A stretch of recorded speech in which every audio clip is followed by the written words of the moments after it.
Nous sommes dans un mois prophétique. Nous sommes au 8e mois de l'année 2012.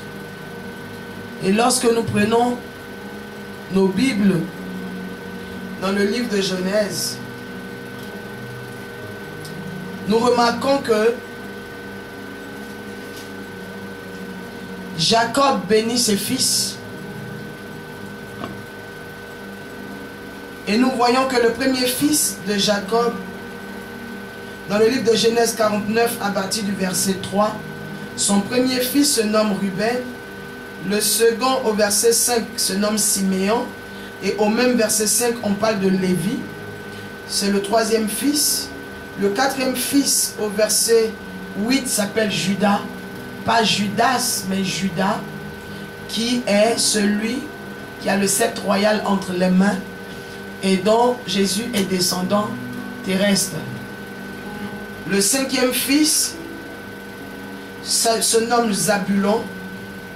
Dans le livre de Genèse 49 à partir du verset 13, je suis au niveau du cinquième fils. Le sixième fils se nomme Issachar au verset 14. Le septième se nomme Dan. Et le huitième au verset 19 se nomme Gad. Et nous considérons prophétiquement que ayant 12 mois dans l'année, chaque fils de Jacob peut représenter un mois, où les promesses ou les prophéties qui sont cachées derrière la vie des fils de Jacob peuvent représenter un mois. Alléluia. Amen. Et nous sommes maintenant au mois de Gad.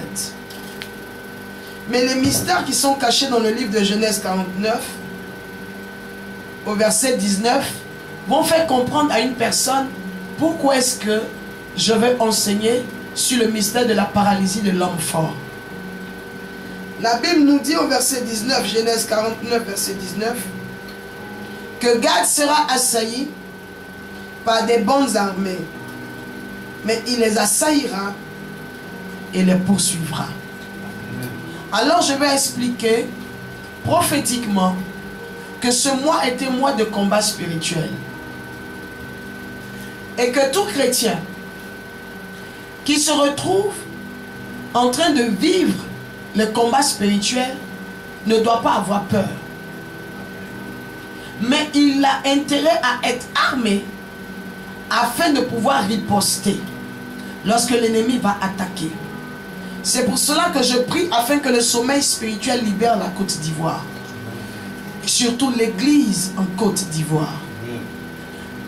Parce que vous ne pouvez pas riposter si vous n'êtes pas éveillé. Si vous n'avez pas l'esprit ouvert et si vous n'avez pas le mystère des armes spirituelles et le maniement des armes spirituelles. Alors pour que ces choses puissent être efficaces, existant dans le royaume de Dieu, il faut que le peuple de Dieu ait l'esprit ouvert. Soit dans le réveil spirituel afin de comprendre les orientations que Dieu donne. Alléluia. Amen. Nous allons prendre nos Bibles dans le livre de Psaume. Le psaume 118 à partir du verset 10. La Bible nous dit: toutes les nations m'environnaient. Au nom de l'Éternel, je les taille en pièces. Elles m'environnaient, m'enveloppaient. Au nom de l'Éternel, je les taille en pièces. Elles m'environnaient comme des abeilles. Elles s'éteignent comme un feu d'épine. Au nom de l'Éternel, je les taille en pièces. Tu me poussais pour me faire tomber, mais l'Éternel m'a secouru. L'Éternel est ma force et le sujet de mes louanges. Il est devenu mon salut. Des cris de triomphe et de salut s'élèvent dans les tentes des justes. La droite de l'Éternel manifeste sa puissance. Je reprends le 15e verset qui dit, le psaume 118 verset 15, des cris de triomphe et de salut s'élèvent dans les tentes des justes. Pour revenir à ce que je disais, la Bible nous dit dans le livre de Genèse 49 verset 19 que l'Esprit de Dieu opère dans la vie d'un des fils de Jacob qu'on appelle Dan. Chaque enfant de Dieu a une prophétie sur sa vie. les différents fils de Jacob avaient des prophéties différentes et distinctes sur leur vie. Alléluia. Amen. Mais la Bible dit que particulièrement sur le fils de Jacob qu'on appelait Dan, il y avait une prophétie de combattant. Alléluia. Amen. Gad sera assailli plutôt par des bonnes armées, mais il assaillira et les poursuivra. Et vous voyez maintenant dans le psaume 118 que David célèbre la puissance de Dieu en disant que des nations l'environnaient comme des bonnes armées pour le combattre. Mais nous disons encore au verset 49, dans le livre de Genèse 49, au verset 19, que des bonnes armées allaient attaquer. Je précise que je ne suis pas en train de parler par rapport à la situation politique de la Côte d'Ivoire. Je précise. Je suis en train de parler du combat spirituel qui se pose et qui se passe dans la vie des individus concernant les attaques des démons, les attaques des esprits et des combats pour frustrer la percée d'une personne. C'est de cela que je parle. Et il faut que ceux qui ont les oreilles ouvertes puissent comprendre qu'aujourd'hui, l'être humain en tant qu'individu a besoin d'impacter dans son milieu, impacter dans son environnement. Et en impactant dans son environnement, il finit par impacter dans sa nation. En impactant dans sa nation, il commence à avoir un témoignage qui dépasse les frontières de sa nation. Donc, ils peuvent arriver même dans la sous-région directe de cette personne. Ensuite, vous commencez à influencer votre continent et les continents alentours. C'est en ce moment-là que vous pouvez dire que vous avez impacté. Mais l'ennemi ne laissera pas les enfants de Dieu qui ont la grâce impacter. C'est en cela que je parle de paralyser l'homme fort.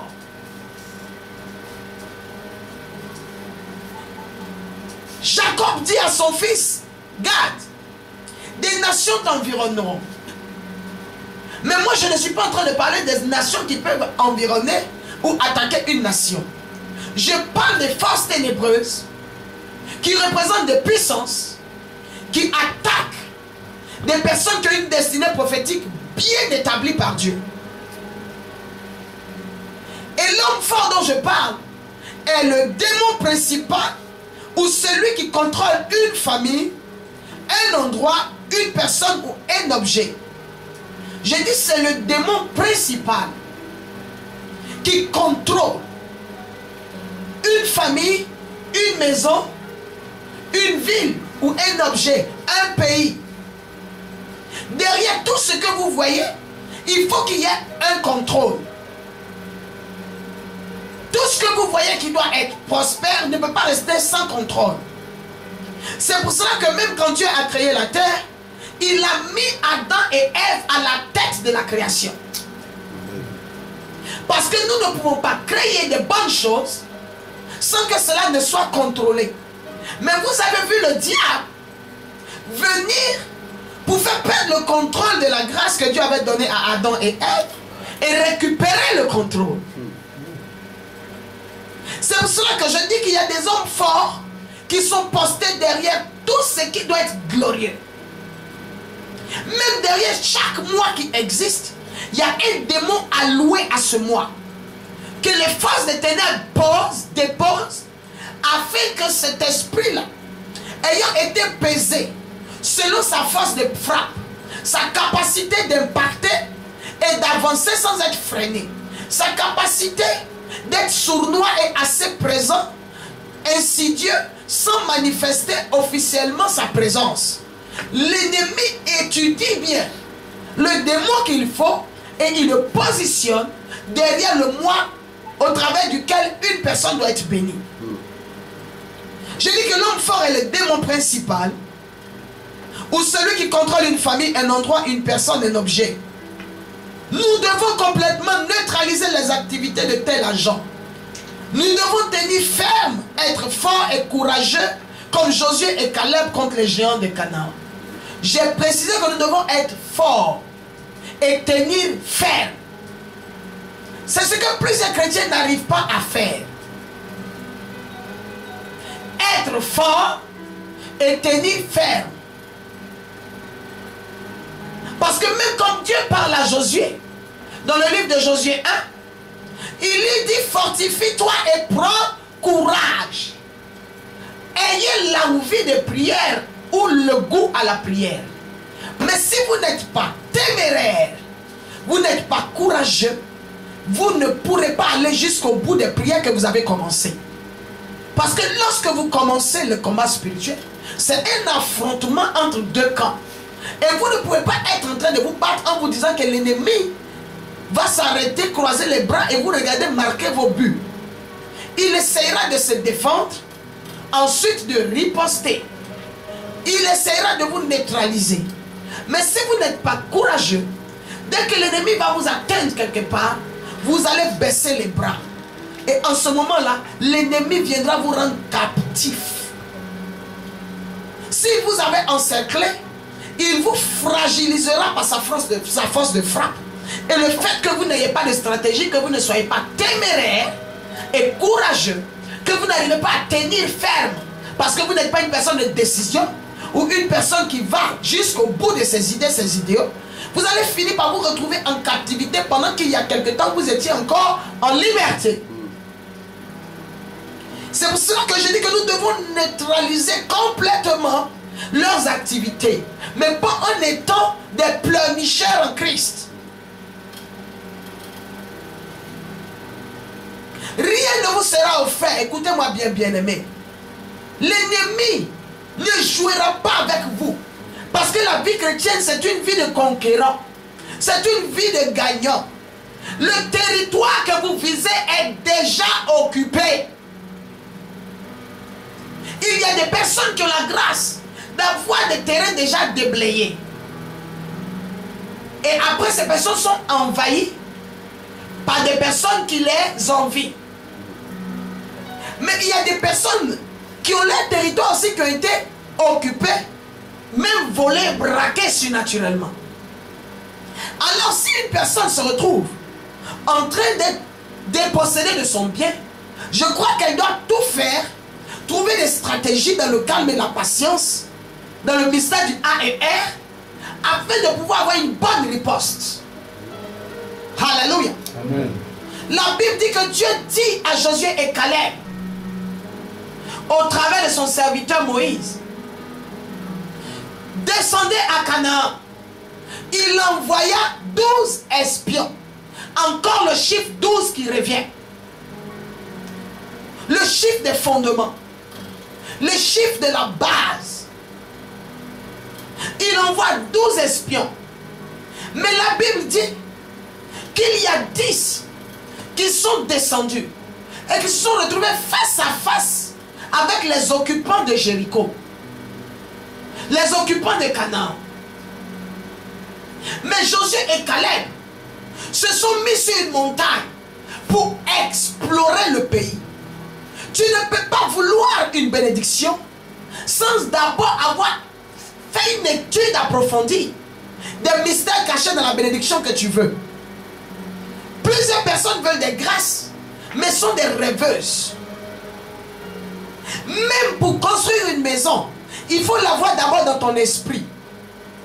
C'est le rêve qui est tout à fait normal.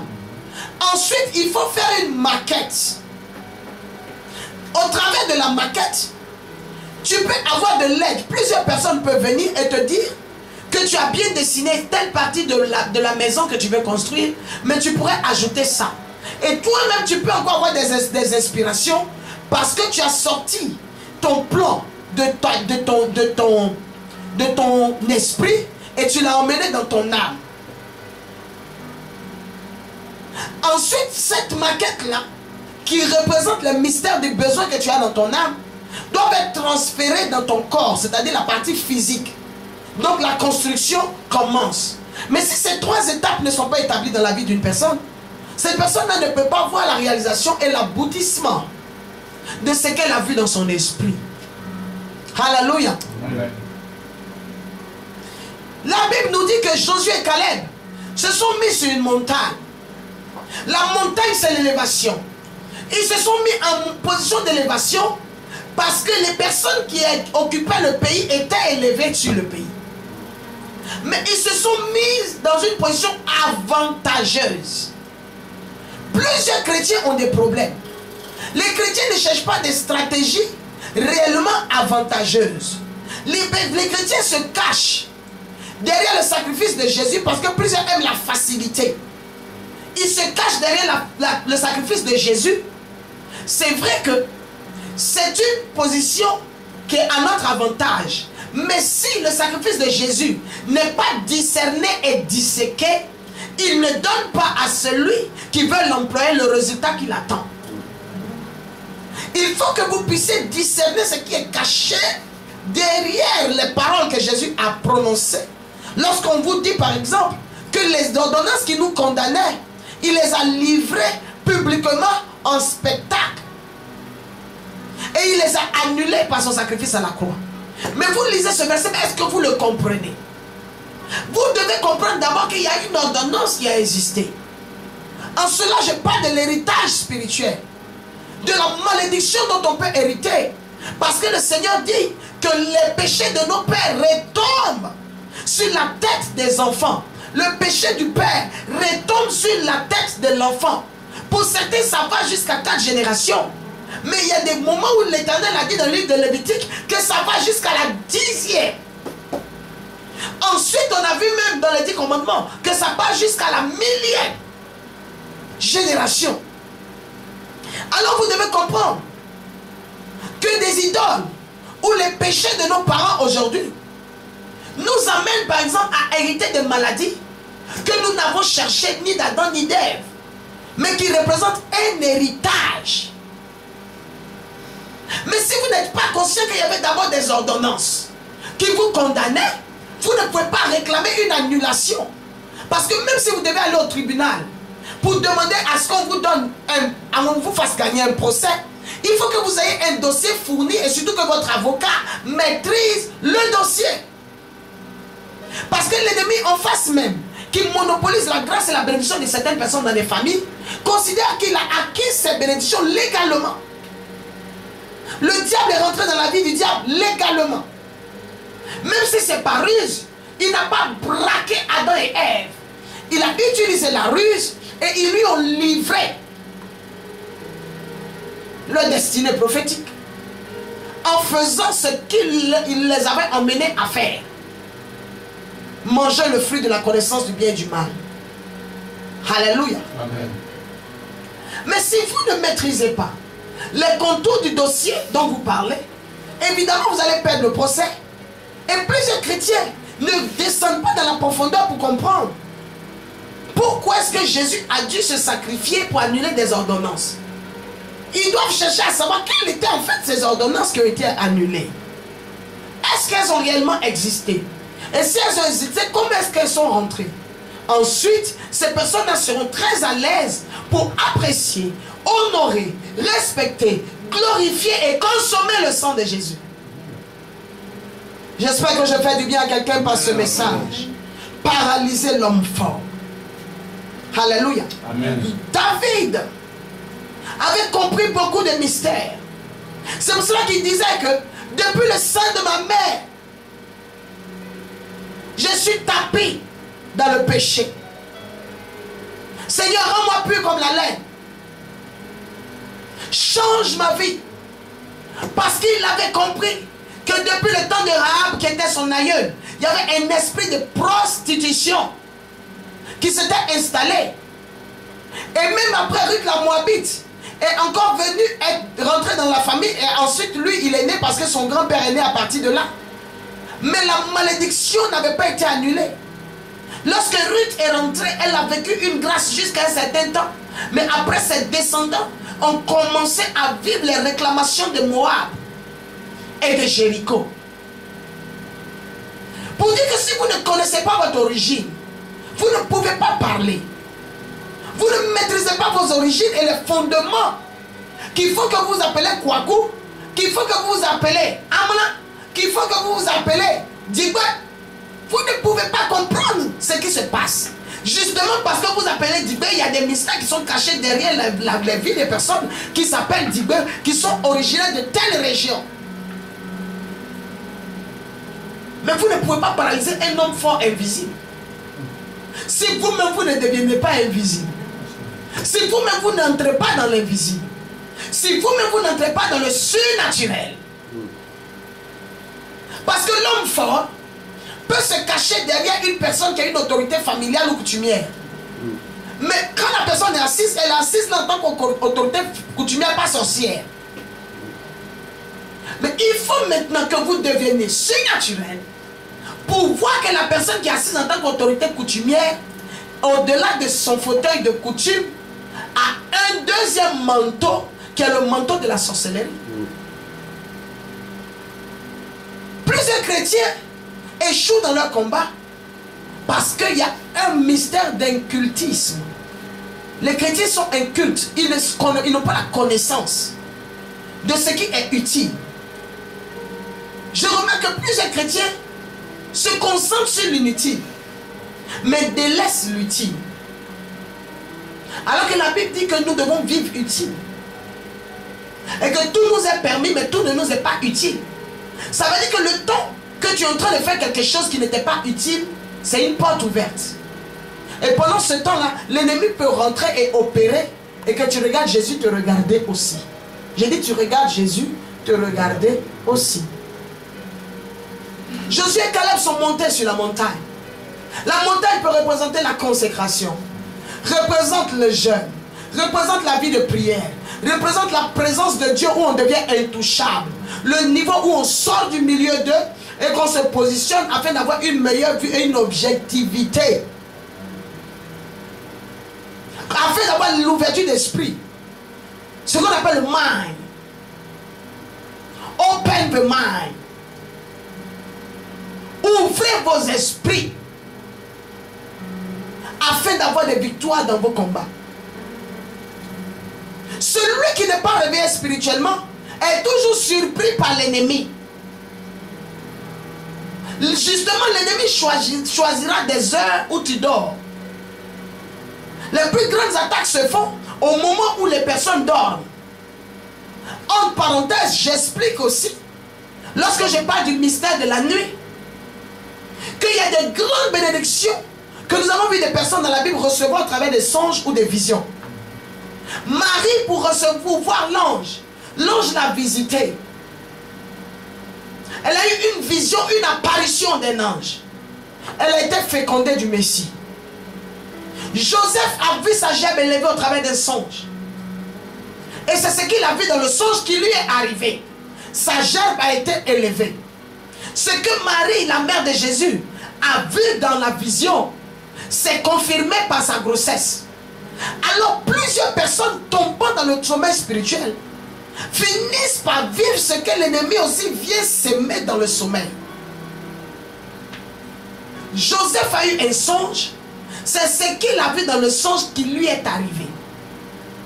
Plusieurs personnes vivent, mais ne sécurisent pas leur nuit, ne sécurisent pas leur surnaturel. C'est pour cela que Jésus dit, veillez et priez sans cesse, afin de ne point tomber dans la tentation. C'est-à-dire, afin que votre monde surnaturel, qui est très ouvert la nuit, ne soit pas touché. La journée, on n'a jamais parlé de Jésus qui disparaissait. La journée, il était physique, il était là. Mais la nuit, il se retirait pour prier. Pourquoi est-ce qu'il aimait prier la nuit? La nuit, il y a moins de bruit. La nuit, le réseau est ouvert. La nuit, les démons sortent. Donc, c'est la nuit qui peut les maîtriser. Afin que la journée, les démons n'aient pas le temps d'opérer pour l'empêcher de faire les miracles. Pour ne pas l'empêcher de guérir les malades. Parce qu'il sait que les hommes surnaturels retirent leur force de la nuit. C'est pour cela que Dieu a fait en sorte que les gens dorment la nuit.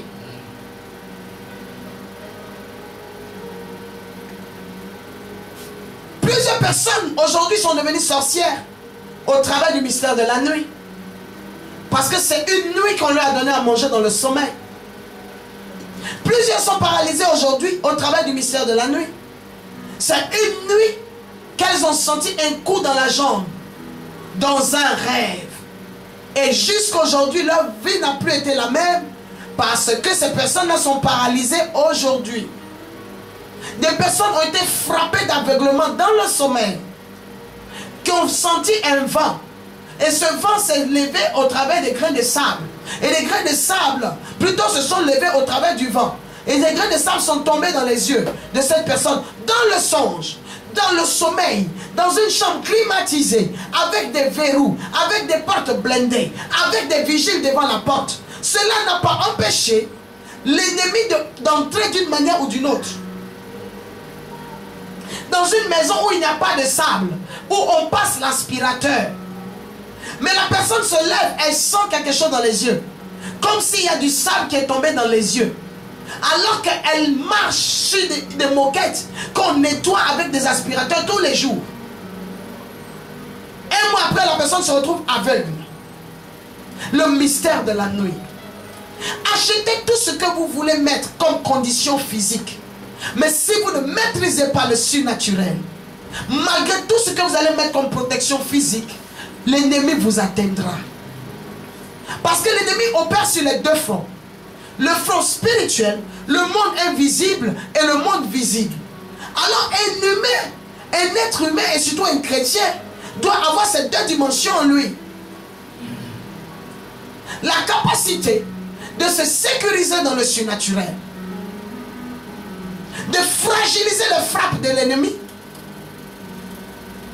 en gouvernant où l'ennemi veut gouverner. L'ennemi veut gouverner la nuit, alors prenez la nuit et imposez-vous dans la nuit. Alléluia. Amen. Et pour pouvoir vaincre ce genre de géant, nous devons être résolus dans la prière. C'est pour cela que j'ai parlé de témérité. Il faut une têtudesse dans notre vision. Une têtudesse dans nos ambitions. Une têtudesse dans nos décisions. Alléluia. C'est en cela que la Bible dit que la prédication de la croix est une folie pour celui qui ne la connaît pas.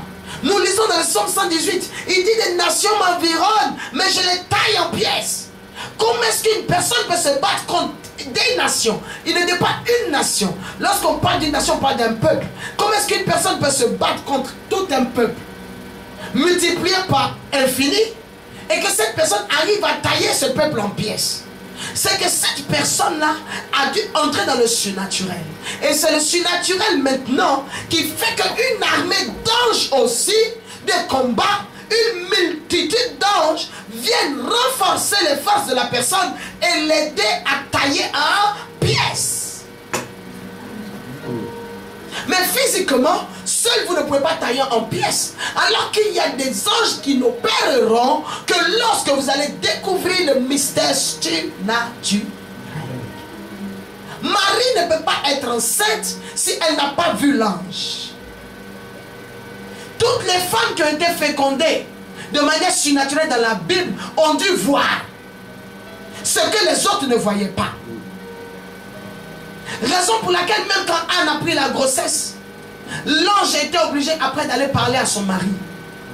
Lorsqu'Élisabeth est tombée enceinte de Jean-Baptiste, l'ange était obligé après d'aller parler à son mari parce qu'elle les avait vus seuls. Elles avaient vu ce que les autres n'arrivaient pas à voir. Et vous voyez à chaque fois, même Joseph, l'époux de Marie, la Bible dit que l'ange est venu lui parler. Parce que lorsqu'il s'est manifesté vis-à-vis de Marie, il n'a pas permis à quelqu'un d'autre de le voir. L'ange n'a pas permis à quelqu'un d'autre de le voir. Donc il faut que vous soyez dans le plan de Dieu. Ensuite que vous ayez un esprit ouvert, afin que l'esprit vienne opérer en vous. Mais on dit que Joseph dormait et l'ange le visita. Ça veut dire qu'il y a des mystères qui s'opèrent dans la nuit. Pourquoi est-ce que quand les anges veulent visiter les hommes, ils les visitent dans la nuit? Dans le sommeil.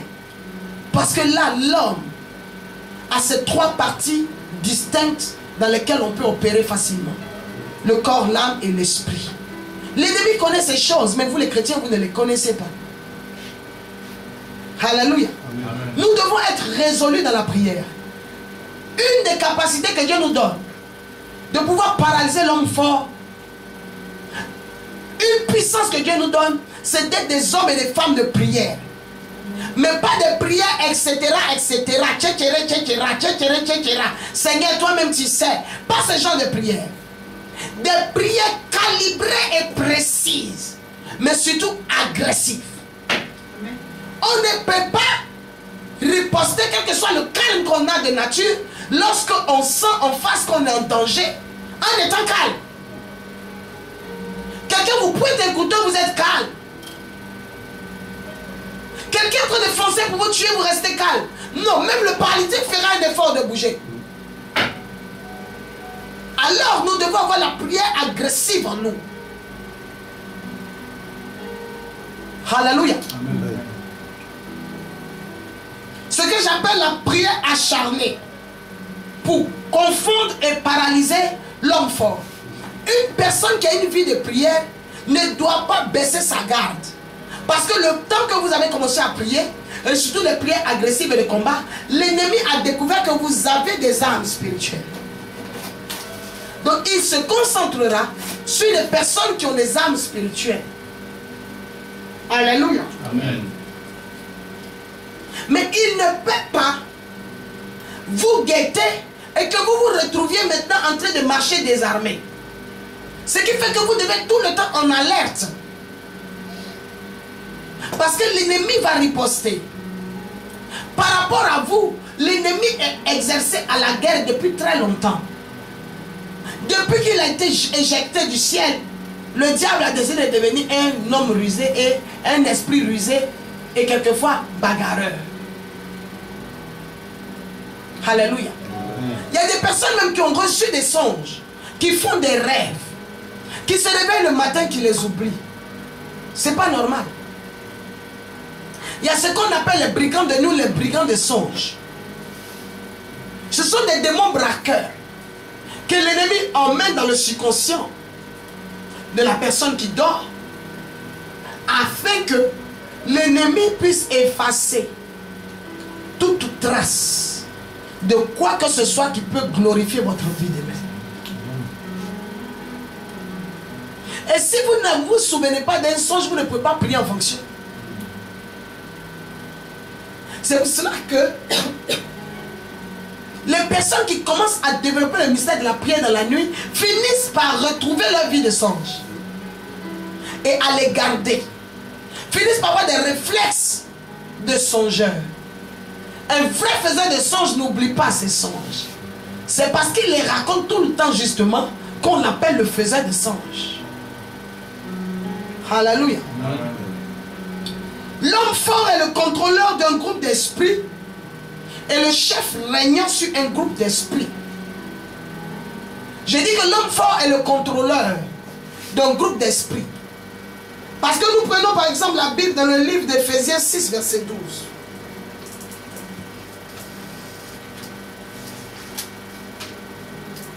Éphésiens 6, verset 12 nous dit quoi? Car nous n'avons pas à lutter contre la chair et le sang, mais contre les dominations, contre les autorités, contre les princes de ce monde de ténèbres, contre les esprits méchants dans les lieux célestes. Alléluia. La Bible dit qu'il y a des fois où nous n'avons pas à lutter contre la chair et le sang. Parce que derrière toute réaction d'une personne qui est faite de chair et de sang, un esprit peut être caché. Derrière tout ce qu'un être humain fait, il y a un esprit. Mais un esprit bon ou mauvais. Il peut avoir l'esprit de Dieu qui guide une personne à avoir la bonté. Mais si la personne a la méchanceté en elle, elle est guidée par un esprit. Et l'esprit qui a le contrôle de la vie d'une personne, justement la contrôle. C'est pour cela que la Bible dit que nous n'avons pas à lutter. Parce que des fois nous luttons contre la chair et le sang. Nous voulons régler des problèmes avec les muscles. Gardons nos muscles et concentrons-nous pour avoir de l'énergie afin d'être très percutants dans la prière. Alléluia. Éphésiens 6, verset 12 dit: car nous n'avons pas à lutter contre la chair et le sang, mais contre les dominations. Alors quand on commence à échelonner les dimensions de l'ennemi, l'ennemi est catégorisé par différents groupes. La Bible dit qu'il y a les dominations. Lorsqu'on parle de domination, on parle de dominer. La capacité de dominer. Donc, même au milieu des démons, il y a des démons qui sont en haut de la hiérarchie. Ceux-là ont un impact et une influence très dangereuse. On les appelle les dominations. Et ce sont les dominations-là qui opèrent directement avec Satan. Directement. Même dans l'armée, tout est hiérarchisé. Et il y a des secteurs. Il y a le colonel des temps, général des temps. Ils peuvent être 30 généraux. Chacun a son domaine. Les dominations. La Bible dit contre les autorités. Donc la première catégorie sont les dominations. Ceux qui gouvernent tous les esprits. Tout le royaume des ténèbres. Ce sont les boss là-bas. Ensuite, ils nomment des autorités. La preuve. Dans une nation, il y a un chef d'État. Il y a un président de la République. Amen. Amen. Qui nomme maintenant, lui qui a la domination, qui nomme maintenant des éléments. Donc le chef de l'État travaille avec ses ministres. Donc la domination, c'est le réseau ministériel de l'ennemi. Le réseau ministériel du diable. Ce sont les différents ministères qui peuvent exister. Et maintenant on dit qu'après la domination, qui sont des collaborateurs directs du chef de l'État démoniaque ténébreux qu'on appelle Satan, il y a les autorités. Alléluia. Amen. Les autorités sont toutes les autorités que vous pouvez avoir, qui peuvent représenter l'Assemblée nationale. Donc l'Assemblée, ceux qui décident de ce qui va se passer sur la terre, qui décident de ce qui va se passer sur tel continent, qui décident de quel genre de guerre, quelle maladie, quel envoûtement va être jeté sur la terre. Les autorités. Alléluia. Amen. Les décideurs. Ils ont leurs grands médiateurs, ils ont tout. Après les autorités, qui représentent le gouvernement de l'ennemi. Les dominations qui représentent le gouvernement. Les autorités qui représentent les différents, comment on peut appeler ça?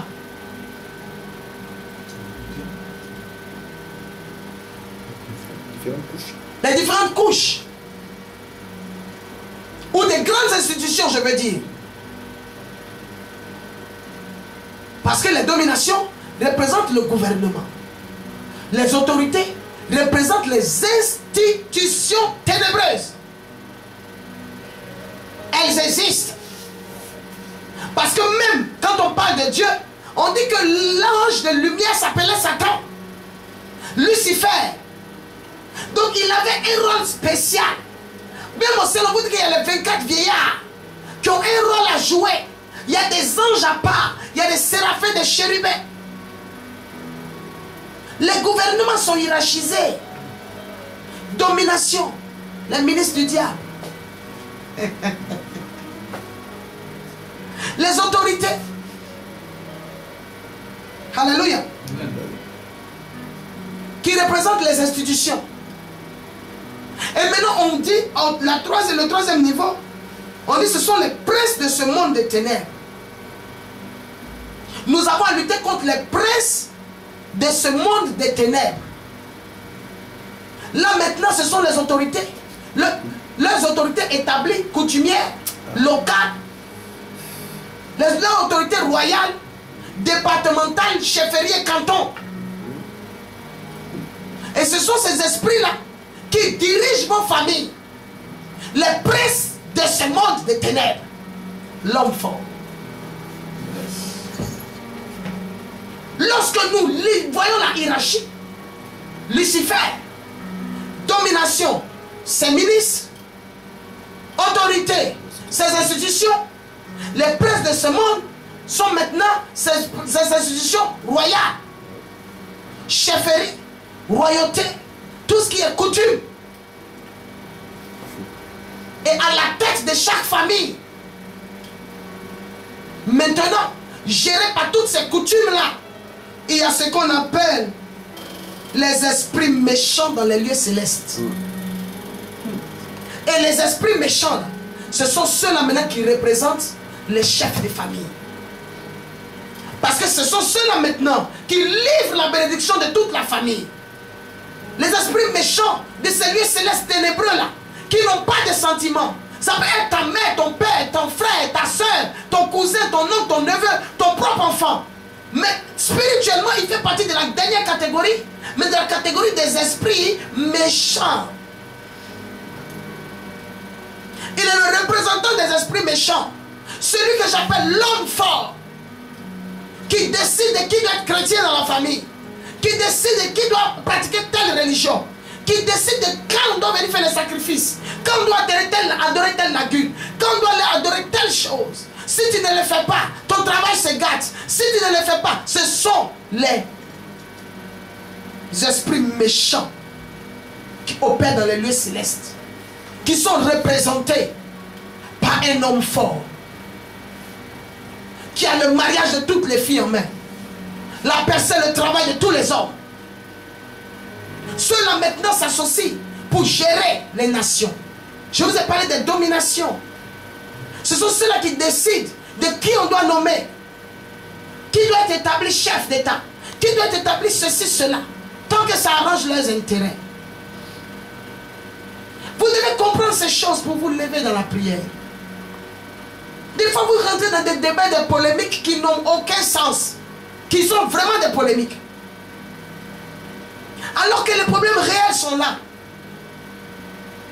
On vous dit, faites en sorte que l'évangile arrive dans vos régions. Faites en sorte, soutenez les campagnes d'évangélisation. Afin que Christ arrive dans vos nations, arrive dans vos villes, arrive dans vos régions.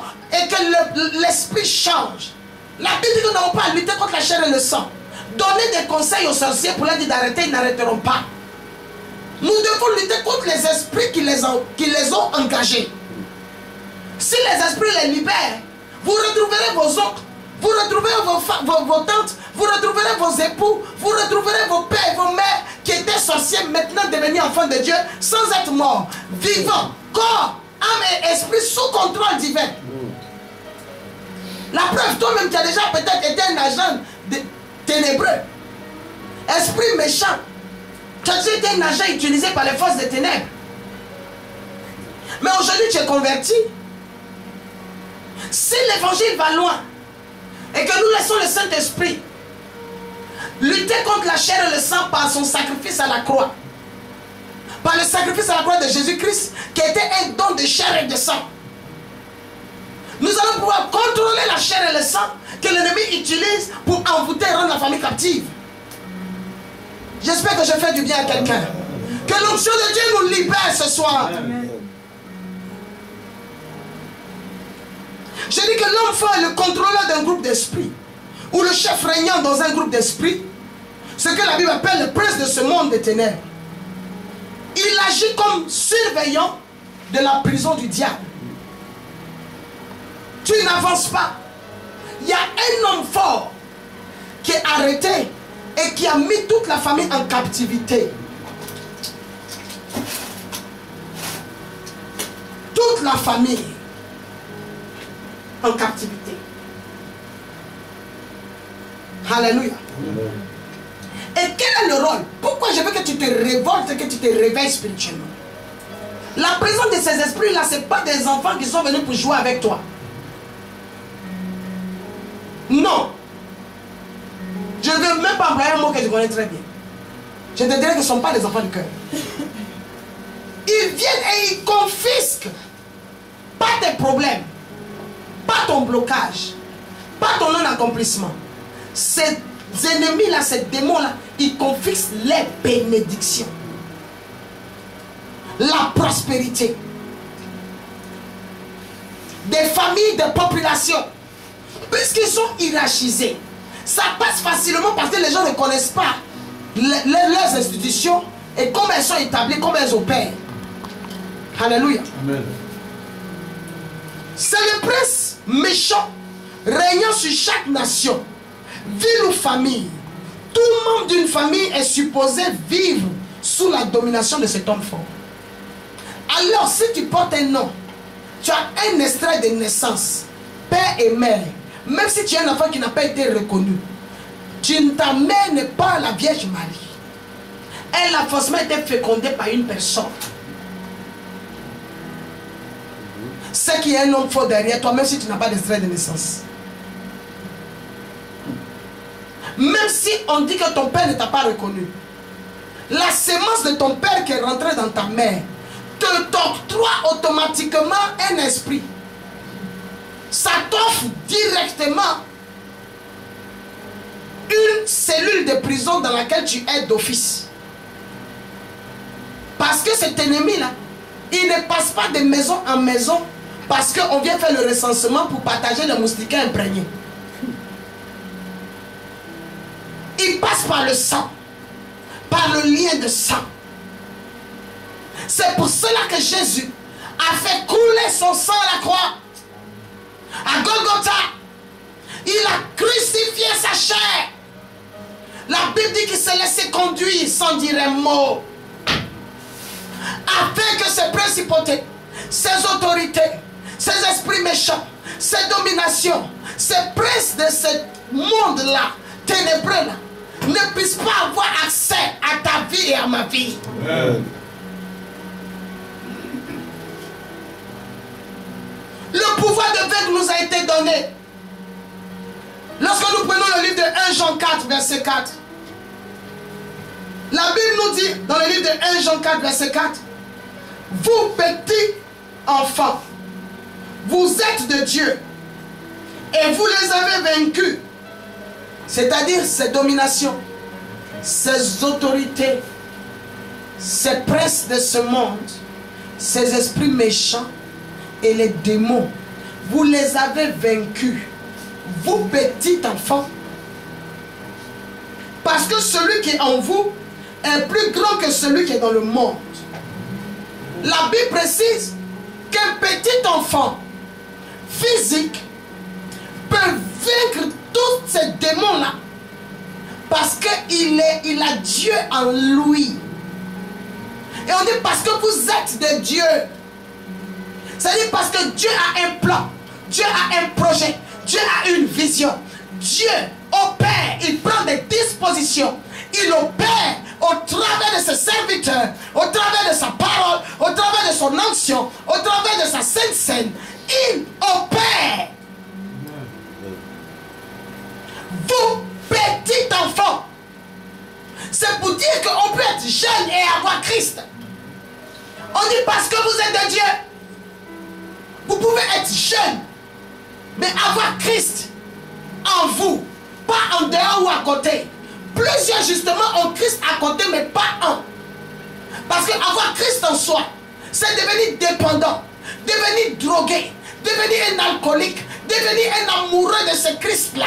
À l'intérieur de la vie d'une personne, cette personne devient dépendante, elle devient dingue de ce Dieu. Elle ne peut point vivre, ne peut point respirer que dans sa présence. Elle a toujours besoin de toucher, de sentir sa présence, sentir sa parole, sentir son odeur, sentir son impact, sentir sa grâce, sentir. Vous, petits enfants, vous les avez vaincus. Plusieurs chrétiens veulent vaincre l'ennemi, mais en n'ayant pas Christ en eux.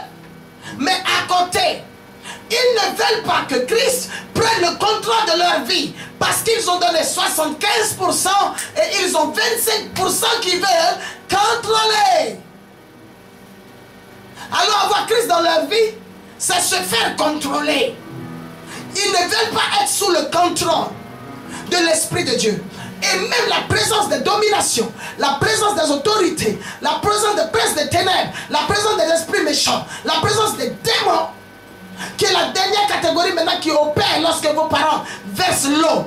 Lorsqu'on fait vos dots, lorsqu'on fait vos cérémonies, ils versent des choses, des trucs qui font des fétiches, ils donnent de l'eau ici, ils égorgent les cabris, ils égorgent le bétail, qu'ils donnent à des présumés dieux, n'importe quoi, au nom de Jésus. C'est de cette dernière catégorie, les démons là, en commençant par les dominations, opèrent. Mais on dit que vous les avez vaincus. Mais vous ne pouvez pas les vaincre tant que Dieu n'est pas en vous. Et tant que vous n'êtes pas de Dieu, parler de Dieu ne veut pas dire que tu es de Dieu. Parler de Dieu, c'est de sentir qu'il t'a possédé. Être de Dieu, c'est de sentir éprouver qu'il t'a possédé. Lorsqu'on dit que tu appartiens à cet homme, c'est parce que cet homme te possède quand il veut. Il te prend, il te contrôle, il te gère. Tu portes son nom, tu marches, tu fais tout en fonction de lui, en fonction de cette humeur. On dit c'est ton mari. Lorsqu'une femme dit je dois rentrer parce que je dois préparer, on dit c'est normal, elle est mariée.